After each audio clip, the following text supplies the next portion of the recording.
The PL Show is brought to you by Kel Charcoal, Kel 360, and Kel Kids Toothpaste.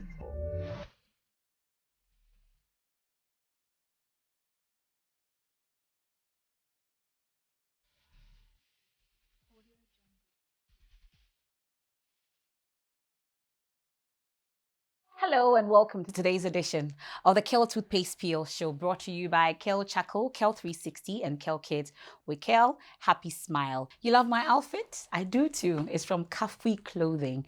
You can find them on all our social media platforms and get yourself one as well. Richard Branson has a saying that train people well so they can leave. Also adds, treat them well so they don't have to leave you. My guest today is all about training, human resource, amongst others. She knows it all when it comes to that. We'll be interacting with her shortly. She's the Deputy Chief Executive Officer in charge of services at the Volta River Authority. Dr. Stella Agyenim-Boateng is my guest. I bet you're excited about it also. I am Emefa, Apawu. Don't go anywhere. Mommy.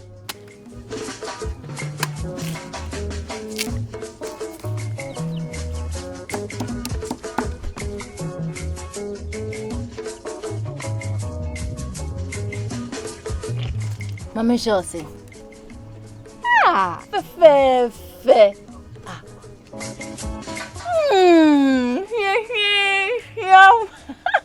Different era, better result. Time has changed and time has brought Kel Charcoal Toothpaste, healthy gums, anti-cavity, fresher breath, and it whitens teeth.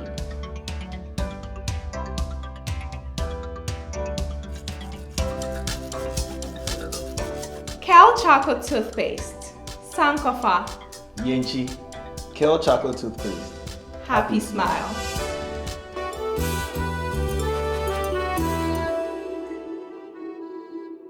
You're welcome back to the Kel Toothpaste PL Show, and it's brought to you by Kel 360, Kel Charcoal, and Kel Kids. With Kel is always a happy smile. My guest for today is a qualified C-suite executive. She's a human resource person, decades. She's done it over the period. Let's welcome Dr. Stella Agyenim-Boateng. She's a Deputy Chief Executive in charge of services at the Volta River Authority. We're glad to have you. I'm glad to be here. So much we've heard about your phenomenal exploits, and we get to have a sit down with you today and get into your life as well. So I'll first want to find out how you've been able to do this decades, human resource, building human resource, tapping human resource, everything about human resource for all these years. How many years exactly? I've been working for the past 35 plus years after my first degree. So, through my national service into my real career. Yeah. And you still look this young. Thank God. Wow. We'll be tapping into what the secret is, because very trained, nice and everything. So 35 years, both Yes. Public and private Yes. sector, Yes. and it's all human resource. Yes, until my last, my last position, which is a Deputy Chief Executive Services. So I'm looking after about 6 departments, including human resource, but professionally, I'm a human resource practitioner. How has it been doing this for some time now? Human resource, how difficult is that sector, you'd say? I think that everything you do, there must be a basis or a certain amount of passion. And I think it's my passion that drives me in that direction. I love to really see people develop. And I think that all of us have a role to play in developing people. I love to see people build their careers. And I love to see people becoming holistic.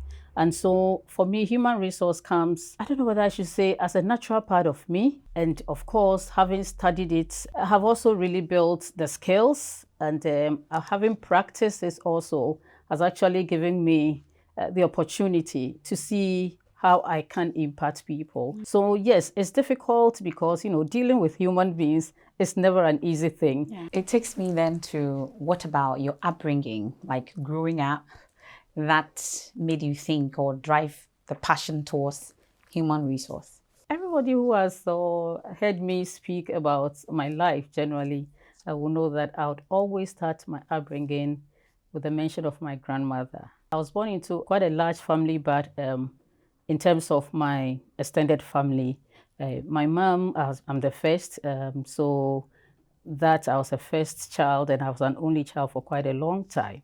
But I lived and grew up with my grandmother, who was a queen mother. I started my education right under her feet. And interesting to know that even though she was not lettered, she managed to teach me writing 1 up to 10. She taught me how to write ABC up to Z. I remember very well she asking me to put on my school uniform and then asking one of my aunties to send me to the Presby school in the local community. And this was in Koko, a town in the Eastern region, and said, go to the Presby school, mention a teacher's name, Mrs. P, to teacher Sophie, we always called her. Tell her that Ohima says her granddaughter should come to school. Just like that. Just like that. I got there, I had that conversation, I was given a seat, and that was how I started school at the age of 5 in a Presby primary school. Wow. From the Presby school, where Yes. did we go? Presby Church had a school, a girls' boarding school in Agogo in the Ashanti region. But when I got to class 5, I felt that, yes, I was capable because we had just visited the school because one of my aunties had had a confirmation in the school, and I got to the campus and I felt that, well, I need to be here. So when we got back home, I told my grandmother, Ohima, I want to be there. And I couldn't wait for 1 more year. So she had to arrange with the teachers. I couldn't do it as part of the school's candidates because, they had already registered. But she had to ask the school to register me as a private candidate, but to go with them. And so I went to do the exam and I was successful. So I skipped class 6 and went to Form 1 in Agogo Girls Boarding School. I sat for the common entrance. I made it, but she said, do another year there. And she was she was a strong pillar in my life. And so I did 2 years in Agogo. I went to Nkoko Secondary School. I did Form 1 to Form 5 in that school, and I was the girls' prefect of the school, in my time. I went to Winneba Secondary School for my 6th form. And from there, I went to the University of Cape Coast, where I graduated with a Bachelor of Arts degree in English and History and a diploma in education. I had my national service at Fijai Secondary School, and in our time, national service was 2 years. So I ended up teaching for 2 years. Okay. Yes, what yes. Did you teach? English? I taught English and I taught history.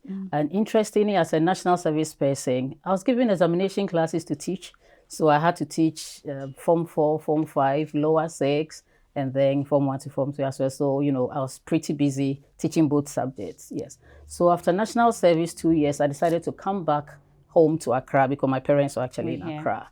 So I came back to Accra. I was still looking for, a school to teach because I really love teaching.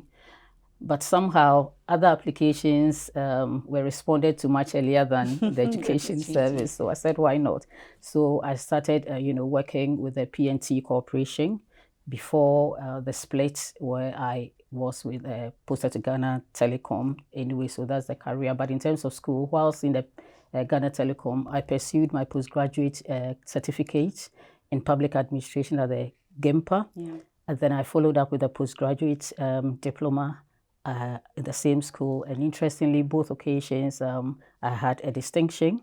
For the second one, which is the postgraduate diploma, I actually delivered one of my children 3 weeks to exam. But thank God, I still came out with a distinction. I went to do my MBA at the University of Ghana. I also have a master's in applied business research from the Swiss Business School.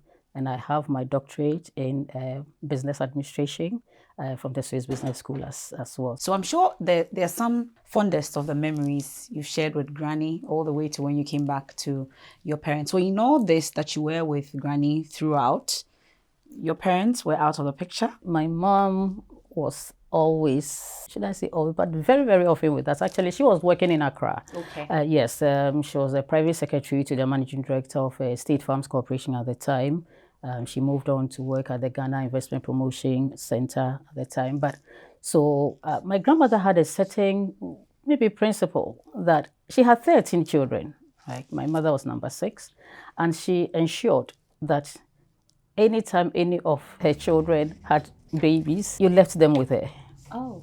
So our mothers, our fathers were all part of our journey. But, usually my mom, for instance, will come almost every weekend, to either spend the weekend with us or on vacations, I'll come to Accra and be with her. And so that is how, our lives. And fondest memories, I mean, my grandmother, as I said, was a very strong, she was very fashionable, a queen mother who loved to really, really look good. And she would always insist that, you look your best any day. See where you get it from. Any day, anytime. She always ensured that I was out there doing things in public. Somehow, it's driven that passion to become an HR person. Yes, I think so, because like I said, I started with always having people around, and my grandmother always trying to see what good can come out of people. Yeah. And the interesting thing is that all the people that I will call brothers, sisters, cousins, most of us grew up before we noticed that actually some of them were not blood relations. She thought that you needed help. She'll ask you to bring your child. And so we grew up thinking everybody was a blood relation until, later on. So that is something that helped me in nature, because I love to build. But at the same time, she was such a disciplinarian. And so there is that with me. I mean, very structured. I like things the way they should be. My mom was such a strict disciplinarian. And one thing that I got from her as well, in all this was that, especially when I was in the boarding school that's young, I was 10 years when I went to the boarding school. In our time, no mobile phone, so you have to always write letters. And anytime I wrote a letter home to my mom, when she's responding to my letter, replying, in that envelope, I'll find her reply. I'll find my letter that I sent to her with all the corrections. So if I didn't spell a word right, if my sentence construction was wrong, my mother will correct all that and add it to her reply. So I can see where I went wrong, and she will expect that in my next letter, I'm going to get it correct. But let's talk about HR. Okay. How it's evolved over the period from the time you started till now. HR as a profession, I would say, was not so structured, not so established in the minds of people, neither in organizations. And most people will talk of administration as HR. And so people went into the profession, I think, by default. At that time, we're talking about personnel management. So personnel management was a lot more around administration. It was a lot more around welfare and, making sure policies, these are the policies. So it's either you have fallen foul of the policy, or you are doing what is right, so reward and sanction, very transactional. But as it evolved, we realized that people, as we always say, is the most important asset in every organization. And our businesses are about our people. You can buy your equipment off the shelf and just put them here. Nothing will happen. I mean, the equipment themselves cannot derive the results you want. You need people. And so when I think organizations started thinking through the importance of people, then they started thinking around, how do we ensure that the people factor doesn't become only transactional? And so we moved from personnel management into human resource management, which is a lot more encompassing, end to end, from the time the person is even attracted into the organization to the time the person exits and even beyond. And that is where HR started evolving as a profession. It took some companies quite, a journey to accept that human resource is a profession and it is most important, right? But I think by and large today, even if we are not there, we are at a comfortable place. And I see some organizations where HR is sitting at the table where strategic decisions are made, and HR's contribution, is taken very seriously. We get people going to the tertiary level, for instance, and say that HR is the easiest course. So most of them will just branch there and say, I want to do HR. It's a pretty, section that we just want to go. I'm sure there's something you'd want to tell such people. Today's HR and the future of HR has moved from being an art to being both an art and a science. And the reason we say this is just exactly what you have said, that there are people who, have gone into HR, or you ask them, why did you end up in HR? And it's more like, oh, I love people. Oh, I don't like numbers. I don't like the maths and so on. HR, I can read, I can write. But HR has actually moved so fast to become a strategic partner of the business, where you are using HR analytics, you are using data to create evidence-based decision for the business. Because if your business is in competition and tells, today, or you decide that this is what competition is doing, so this is what we think we need to do, this is the strategic direction we want to have. Perhaps we need to increase our salesperson, our commercial orientation, our customer service relationship, things like that should improve by maybe a certain percentage by this, because this is how we can still continue to have an edge over competition. And HR, you are sitting there and waiting. Thinking that somebody is going to bring you a prose to read, or you are going to write a prose for the executive to read and find out what. No, you have to now understand that. So strategically, what kind of persons do I need to either bring on board or to create within the existing the pool of talents that I have? How do I develop those talents with the skills that we want, that will satisfy our strategic direction, to make sure that we have an edge over competition? So my point is that anybody going into HR today should not just look at it as, I'm going to read a storybook. You actually are going to work with numbers and use that data to give certain sense of direction to executives to take decisions on the people and on the business, which obviously affects the bottom line. You must have heard also some say that HR is the part for just women. Is it? Using evidence-based statistics to make such a statement, I think they are right in terms of numbers. When you look at the numbers in HR, there is, unlike most other or some other professional areas, the women are more in HR. Is it that women are able to manage the human resource aspect of the company much more? I think it is quite historical. And that is what I started explaining from the point of, personnel management, people's concepts and perceptions about HR, and the fact that it is about managing people, it's about being like the mother of the organization and making sure, you tap them a bit. Maybe some men at the time who still had a flair for it felt this is a woman's job. And so most men, maybe just saying, might have shied away. But today we have a lot of men actually doing HR. And even if the women are more, it's maybe just a slight differential, because a lot of men that I know, most of the guys who are doing HR, because now it's moved from just being a mother, the heart, to being a business, a strategic part of the business, actually driving the business. You see how she talks about what she does with the passion and everything. I think I can sum it up in 360. A look at Dr. Stella Agyenim-Boateng in 360 is a segment brought to you by Kel 360. Gives you that fresh, cool, minty breath all day. It's FDA approved and is safe for use by the entire family.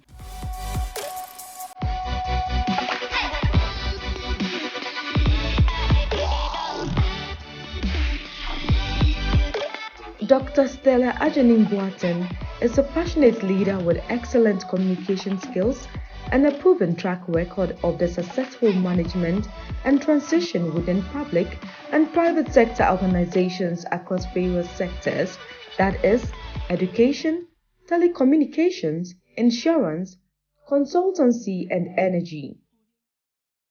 A highly qualified C-suite executive, a human resource expert, and a transformational leader with several years of senior leadership experience, Dr. Agyenim-Boateng has over 3 decades of experience in human resource. She started her corporate life in the telecom sector as an HR. She is currently the Deputy Chief Executive Officer in charge of services at the Volta River Authority.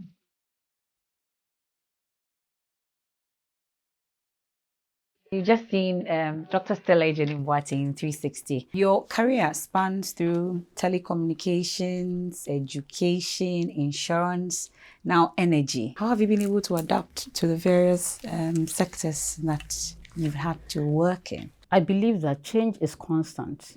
Learning is ongoing.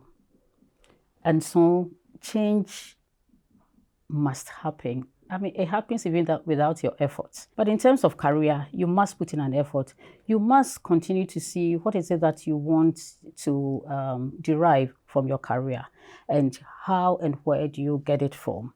You need that kind of satisfaction. So like you said, I started off with education.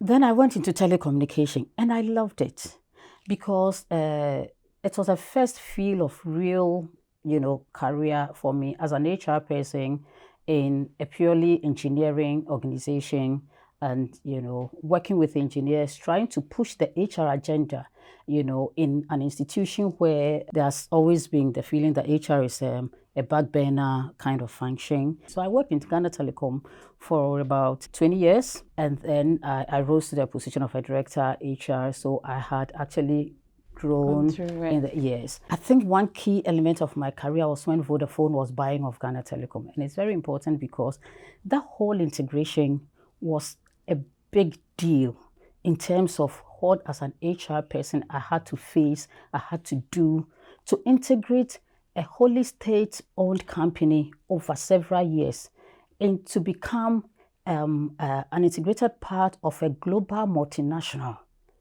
That was a big deal. And I had to lead that integration process, and it was something else. So Vodafone, after people had been exited, etc., Vodafone still, kept me as a director of HR, and I did that for another 8 years for Vodafone. I left in 2016 and decided to go into consultancy. But just when, the news was out there that Stella is leaving Vodafone, everybody was trying to talk to me, But I said, look, I just want to be a consultant so that I can. So I got this insurance company that said, yes, we want to, pick you as a consultant to organize our HR, blah, blah. So I think it was quite a good opportunity. And so I took up that role for about 2.5 years, within which time I also went to school. To do my doctorate. It was, I did it on the Ghana campus. And so right after I completed, I got this opportunity with the VRA. And it's very interesting to say that I never even knew which company it was because, it was just one lunchtime. Usually my lunchtime, now I cannot do that, but in days of old, I'll just pick the newspaper. So whilst eating, I'm just scanning through what is new, what is it that I need to be interested in. And I just saw this ad. There was no company name, nothing. But I thought the profile was really interesting for a director of HR. I said, wow, this is just interesting. So I just dropped my CV to wherever, the email address, etc. Eventually, after going through all that, I got a letter from VRA to say, come for an interview. Long and short, I ended up, in the energy sector as VRA, as a director for HR. After 2 years in that role, I got elevated to a deputy chief executive for services, now looking after HR, real estate, legal, security, VRA Academy, corporate affairs and external relations, and oversight responsibility of the VRA schools and the VRA hospitals, and quite a number of them. Dr. Stella Agyenim-Boateng is my guest in the studios here on the PL show, Kel Toothpaste PL show. And you can tell the excitement. I'm listening attentively. And I've picked a lot of notes from it. I bet you're doing the same. Let's go for a quick break. We'll be right back. Brush, brush, brush, brush, brush, brush, brush, brush your teeth. Brush, brush, brush, 2 times a day. Brush with Kel Kids. Hello, my friends. My name is Kel Kids Toothpaste. Wow. I was made to be gentle on your gum, but protected. I will protect your teeth from cavity, make your teeth whiter, stronger, keep your mouth fresh all day. And best of all, I'm strawberry flavored. So put on a smile and try me. That's amazing. Just try me. That's my job. If you say so, jump on my brush. Makes your teeth stronger. Chicky, chicky, whiter. Chicky, chicky, stronger. Yay! You did it! I'm glad you like your new toothpaste. Don't forget to brush both day and night. Kel Kids. Happy smile.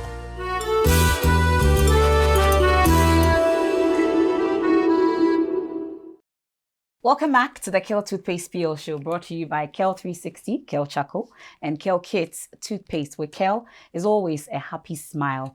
Dr. Agyenim-Boateng, I'm curious, with a 35 years career, which is spanning from all the sectors that we've been talking about, I'd want to find out, as a woman, you know, being able to rise all the way to the top where you are now, how easy was it? I honestly don't see any journey of this nature that you can call easy. There are a lot of times that as a woman, you want that sympathy. I find it very difficult to accept the fact that, because if you go out, and I tell women that if you go out with a cup of sympathy, you get people dropping in sympathy, but they will take their pound of flesh at the end of the day. So tell yourself that, yes, I want my career, I want my family.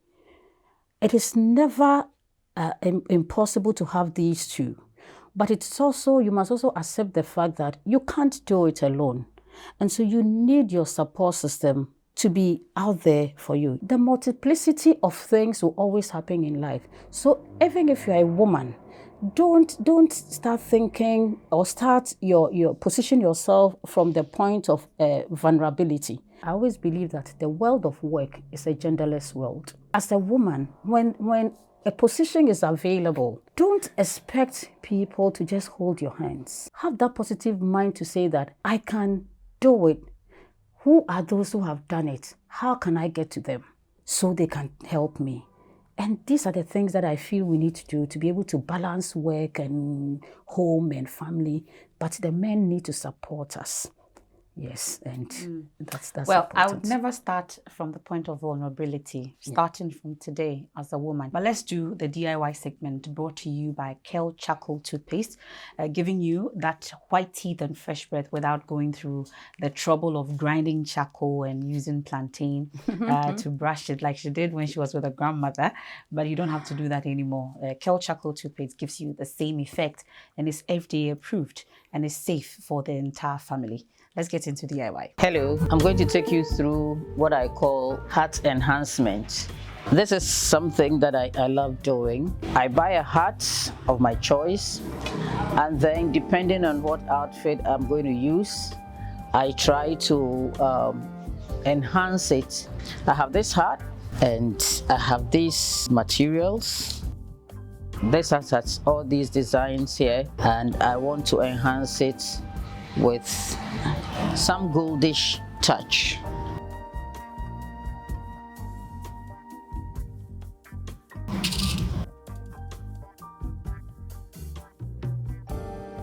I started off with my orange hat, and this is what I have.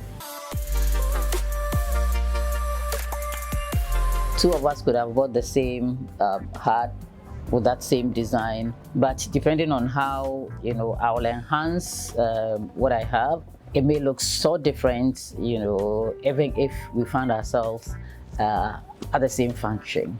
And so this is what I called my hat enhancement hobby. As we say, variety is the spice of life, so don't let it always be the same.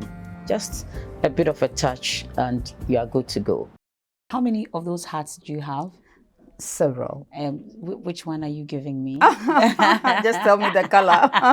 Okay, I would be raiding your closet very soon. So before I get into my special package for you, I've been talking about the children, 4 of them, not so young now, and the support that you've been getting from family. You talked about it earlier. I want to know more about the rather bigger support that you get from our daddy. Yes, so my husband is a real lovely man. The support that he gives even up until today. I work in Accra. We live very far, I set off really early, and by the time I get ready to get into my car, my breakfast is ready.